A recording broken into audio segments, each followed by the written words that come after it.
What's poppin', people? It's Dante. Today we're going to be looking at my street photography from Mumbai, India.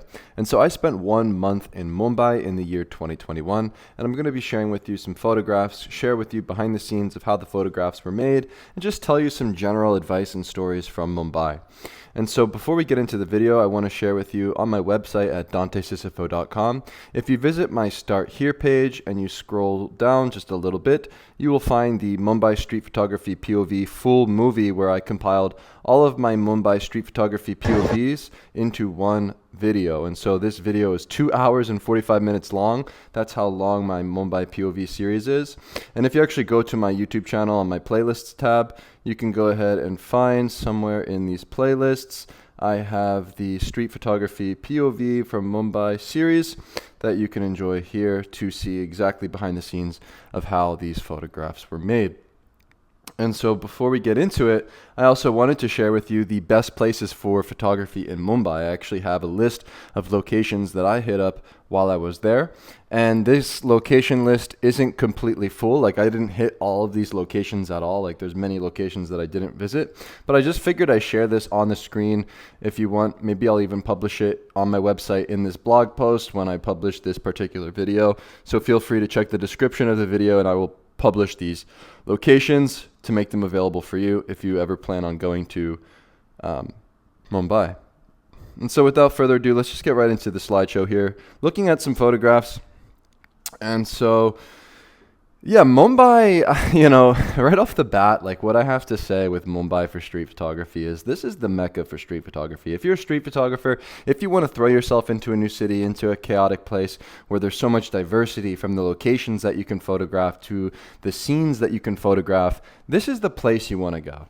You might think of New York City as this, Mecca for street photography. And look, I'm not somebody who's traveled to all of the hot spots in the world for street photography, but I've done a lot of traveling, and this is unlike anything I've ever seen in my life.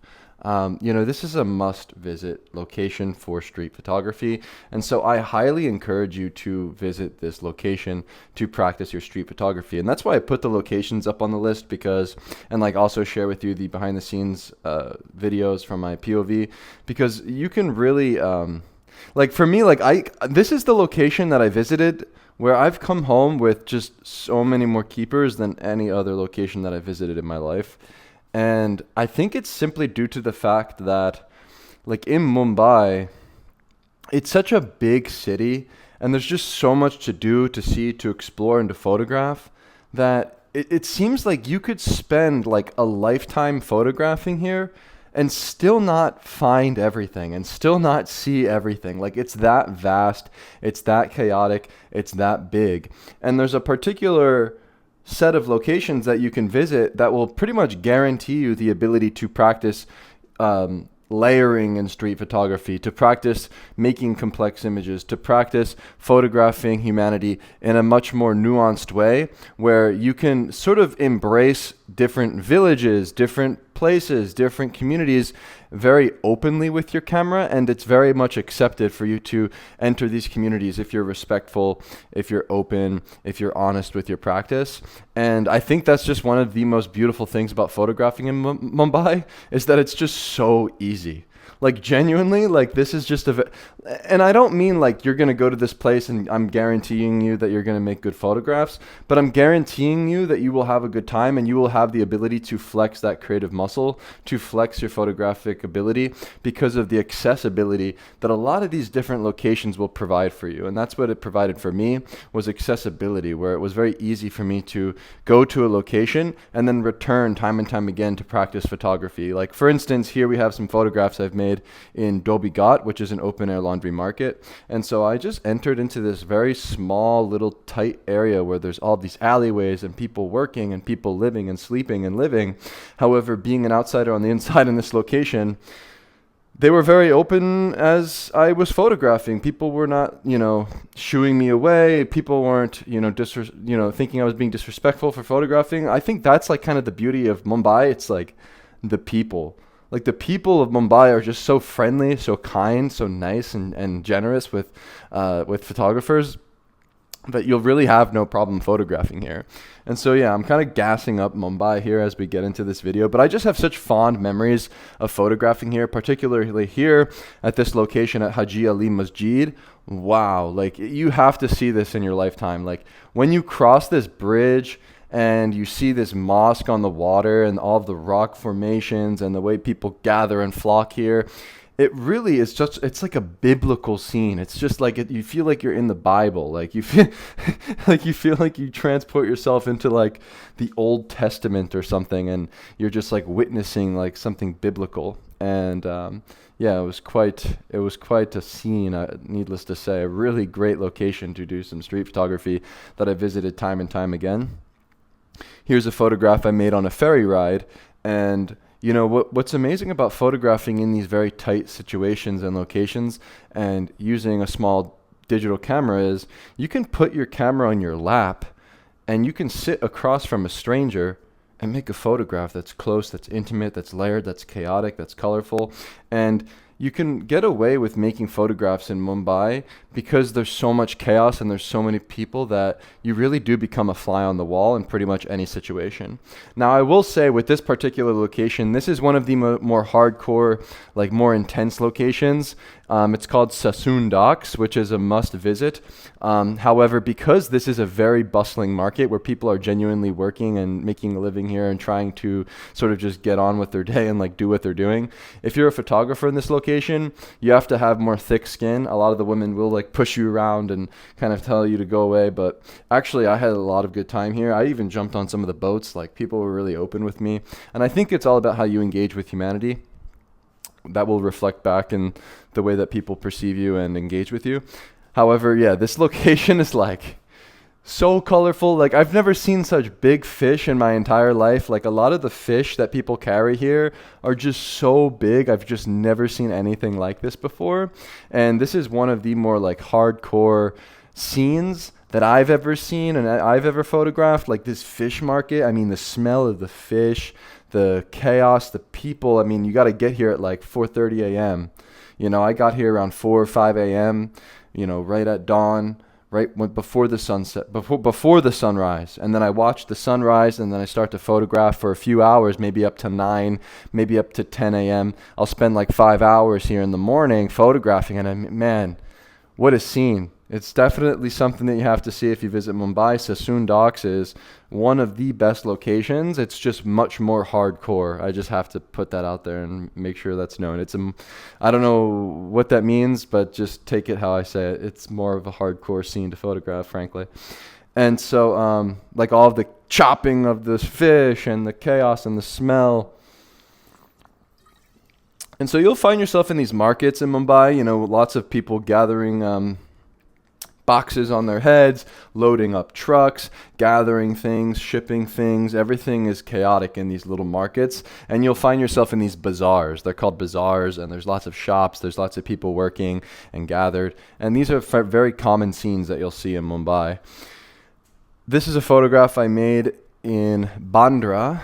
So Bandra is, I believe, a slum. And so I was actually walking alongside the railroad, and I discovered this scene on the outskirts of this community. And so, you know, actually a lot of the best photos that you will make, and this is one of my best photos that I've made from Mumbai, it wasn't in the obvious sort of hot spot or like the obvious locations.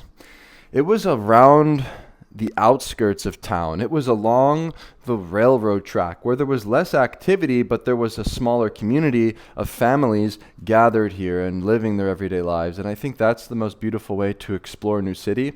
Yes, I'll give you those lists, and you can watch my videos and see where I exactly photographed. But realistically, you have to follow your own inner curiosity when you go to a location. You want to follow your nose, follow your curiosity. And that's exactly what I do when I visit new places. And so by engaging with these new cities and these new locations, I highly encourage people to always go where their nose takes them, to not necessarily just stay to one location. Especially if you go to a town like in Bandra, don't just go through the main alleyways, but find yourself on the outskirts. You know, I found myself on the outskirts of a lot of these places and found, you know, these very beautiful moments. And so here we have Bandra Fort, where I went to make some photographs after making pictures in Bandra, and I made this frame here of this bird in flight. And now this photograph is very special, so I'll break down this composition because it was a very particular image where I actually knew that this was a possibility that this bird would come into my frame. So it wasn't just like some lucky like accident or something like that. And so we have this composition. I'm using the fort itself to sort of set my stage, set my background. And so I positioned myself physically close to the doorway because there were these women that kept going up to the doorway to make photos, you know, some local tourists taking pictures in front of the fort. And so I used them as my foreground element.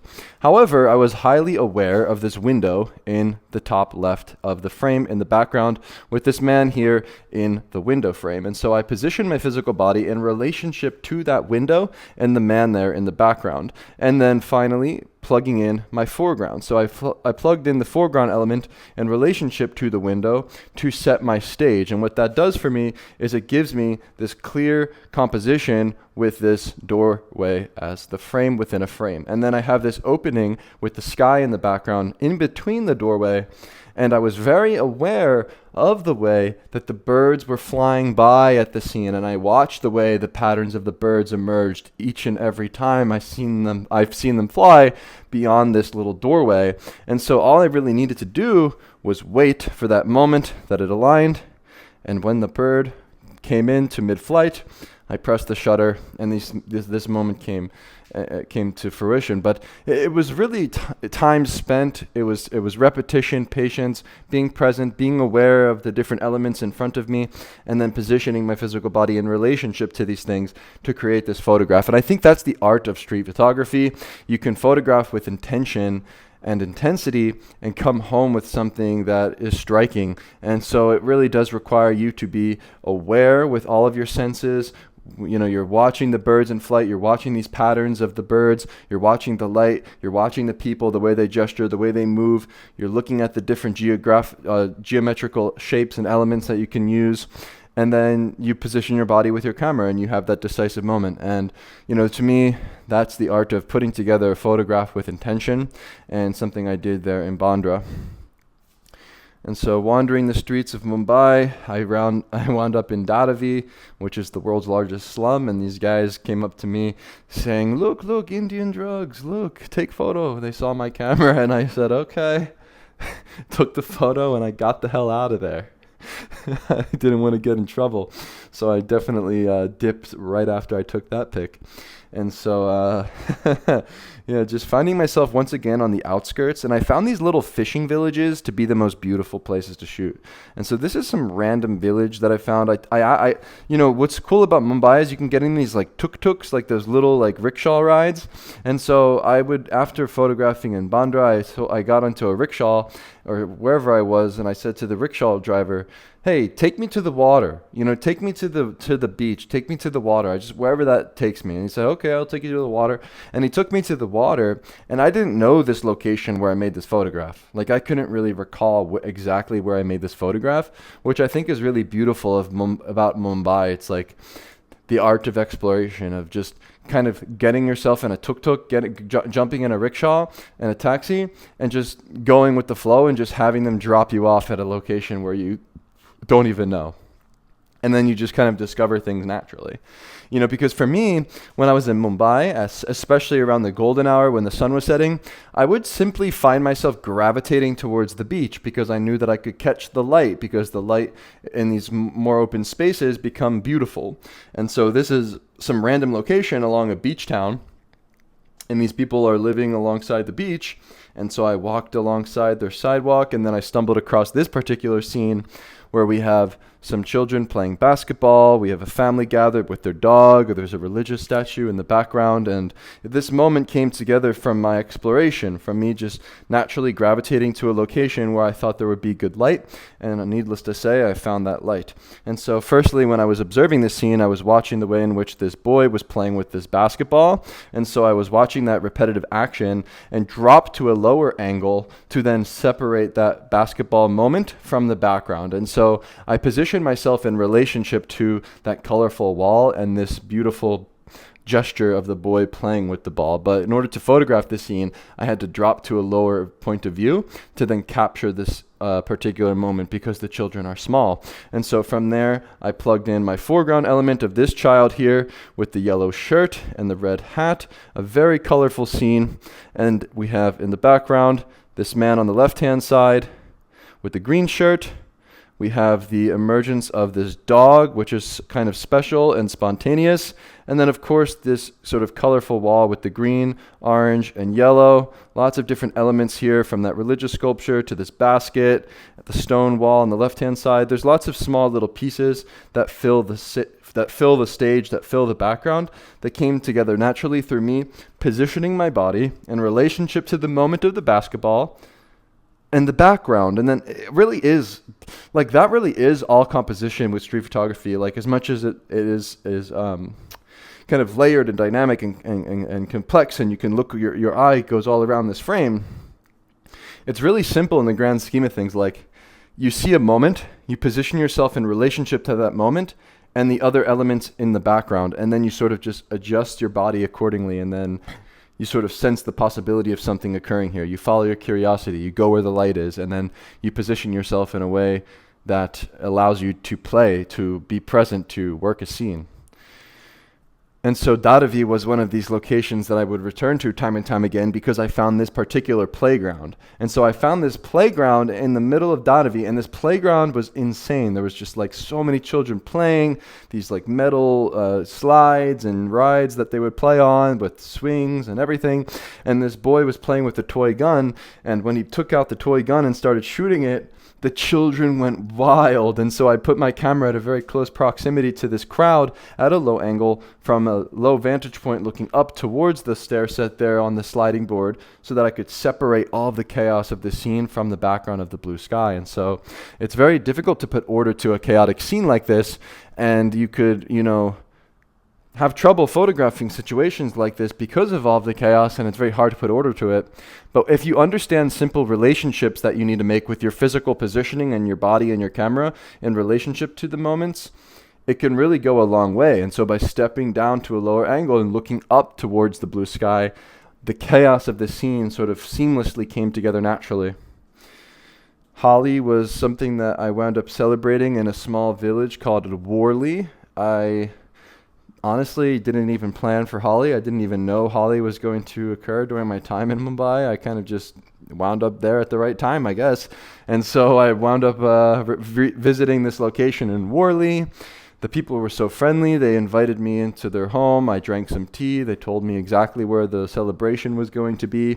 And so I returned later in the evening, and I positioned myself in a place where a lot of prayer was taking place, and people were circling this sculpture, I believe, and leaving things behind. And so I positioned myself exactly in that location at a low angle so that I could capture the intimate moment of this woman praying as the celebration was occurring. Next morning, I went back to the village, and these men were drunk, drinking, playing with the paint and the colors, and it was a pretty chaotic day. I found myself exploring lots of different villages around Holi. There were so many different places to discover. This is one house that I was in, photographing women as they were preparing for their Holi celebration. Lots of water, lots of children playing, a very festive time during Holi in Mumbai.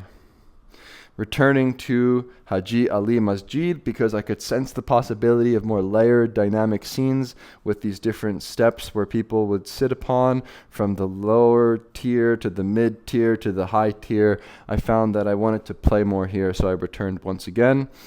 Juhu Beach is a very vibrant place where I was photographing very frequently. This is where I stayed. I stayed alongside Juhu Beach during my time in Mumbai, and I found that it was a really nice location to practice street photography. There's so many dynamics at this beach. The beach life in Mumbai is very different. A lot of people wear their full clothing. It's very colorful. It's very vibrant. People are very open and joyous. It's a great place to do some street shooting. This is a random location. I remember photographing the youth a lot in my travels. You know, it's something that's available on the streets when you find youth playing football, when you find youth in a playground. You know, these scenes become very easy to work with and very much a part of my journey because I have youthful, playful energy. I treat myself like a big kid with a camera. And so when I find myself photographing youth, it's merely due to my inner child coming out to play. The pipeline was an interesting place to walk alongside, and I photographed this man as he was climbing above the pipeline. Sometimes you'll see children walking home from school alongside these pipes. Here's a boy play fighting with his friend. It looks pretty intense and real. Kind of, I mean, it was real. It was a real moment. And so a lot of the time when I'm photographing in these kind of situations with chaos and different scenes, I like to put my camera as close as physically possible to the subjects that I'm shooting to then use their face, use their eyes, use their gestures and their simple gazes as a way for me to fill the frame.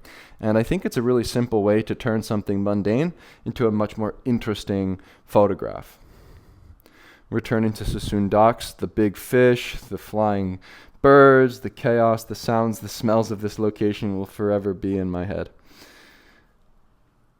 This is a location, I remember it was called like the tank. I forget the name of the tank, but these boys were playing in this tank. Returning to that playground once again in Dharavi. The beach. The juxtaposition of the woman against this, you know, this soft woman with her elegant clothing against this sort of rusty environment that she's living in. The men collecting trash in the bazaar, a common scene that you will see inside of these marketplaces. Once again, dropping to a low angle to separate the chaos from the background. This is a simple technique that I use visually to create these kind of frames. And so the beaches were a very beautiful location to photograph, and some of my favorite locations were alongside these beaches, and I would return to the beach and the fishing villages simply due to the fact that in these little villages and these little fishing towns alongside the beach, there's just so much more open space, and there's so much better opportunity for you to work with light and to have the light sort of cast upon the surface that you're photographing, because at the beach, it just gets better direct sunlight and you can always catch the golden hour at these locations. And I just found that the fishing villages were probably some of the more interesting scenes to photograph. And so this is a photograph that I made of these girls that were doing each other's makeup and playing alongside this little hill here alongside the beach in a fishing village. And these fishing villages, once again, were my favorite locations to photograph. And so, yeah, I think that's pretty much it from my Mumbai photographs that I have here in this slideshow. Yeah, it seems like that's the end of it. Yeah, I just figured it would be nice to share some kind of just like, you know, behind the scenes, some thoughts, some candid ideas, share with you the locations. I think that'll be really helpful. So feel free to visit my website at dantesisofo.com.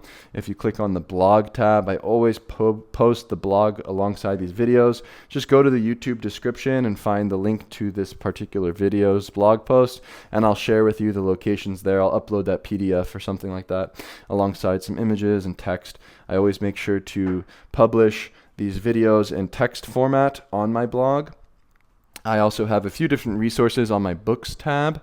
If you go to my website, you can see here, if you click on the books tab, I have a contact sheets ebook, mastering layering in street photography, and the ultimate Ricoh GR street photography guide. And actually, if you see how these sort of posts are made, if you click on the hyperlink at the top, you will visit this blog post where you can get access to pretty much everything in blog post format. There's also a lecture video that you can watch that's linked right there. It's like an hour long where you can see behind the scenes exactly how I use layering in street photography. There's also the PDF here that you can download. And so when you go to download the PDF, you'll be opened up into a tab like this. And in order to save it, I'm on an iPad. There's multiple ways to do this. It might be on iPhone. You basically just hit save to files, or if you look for in the apps thing, there's the books tab thingy, and you click on the books, and then you'll have the the books application, you'll have the PDF offline, and then you can sort of scroll through the file this way.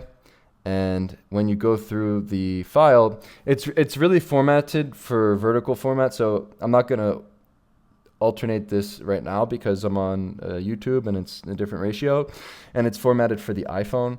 So download it on your iPhone, and these links in the table of contents, they're actually hyperlinks. So if you click on techniques and case studies, it will take you to the location in the ebook that goes through these different practices. And you'll actually see I have 17 different chapters within this mini chapter within a chapter, going through all of these different ideas. You can see here I break down the photograph that we looked at today from Mumbai. And so you can click on any of these ideas. Like I say, composition is physical a lot, and you can see exactly my ideas behind how I use composition and the physicality of my positioning in relationship to these moments to create these kind of photos in this ebook. And I break down frame by frame how these photos are made and give you guys all of the insights that I have here in my street photography toolkit. This is a really great ebook if you want to learn layering. I even include in these ebooks links to how the photo was made. So if you click on watch how this photo was made, it'll open up the tab in your browser where then you can watch. On my website, I host the videos behind the scenes of the moment I click the shutter from my POV. And so you can see exactly how these photos were made at the scene.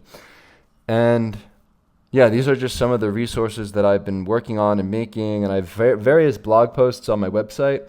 And you might be wondering, like, why am I making these videos? Why am I sharing like all of my street photography insights and making these videos generally?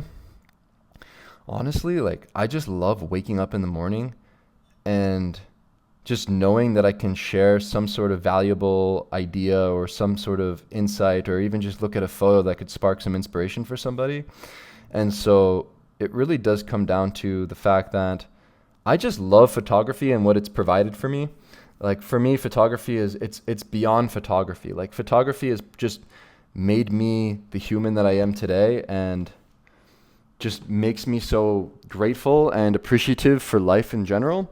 And so if I make a video that one other person watches, or I make some sort of blog post or a video or an ebook or whatever, or a photo that inspires one other person to pick up the camera and to go somewhere, or to explore, or to make new photos, or to improve your photography specifically as well, because through improvement, you'll find more joy, of course, through the practice. That just makes me feel good. And honestly, that's why I make the videos. And that's really it. I mean, yeah, just I like starting the day this way. I wake up pretty early in the morning. Right now it's like, I wake up at like 4 o'clock and then I just turn on my iPad, and it's the first thing I do in the morning. I don't know why. I just really like doing this. So I just start my day this way, basically. And so, yeah, thanks for watching, and I will see you in the next one. Peace.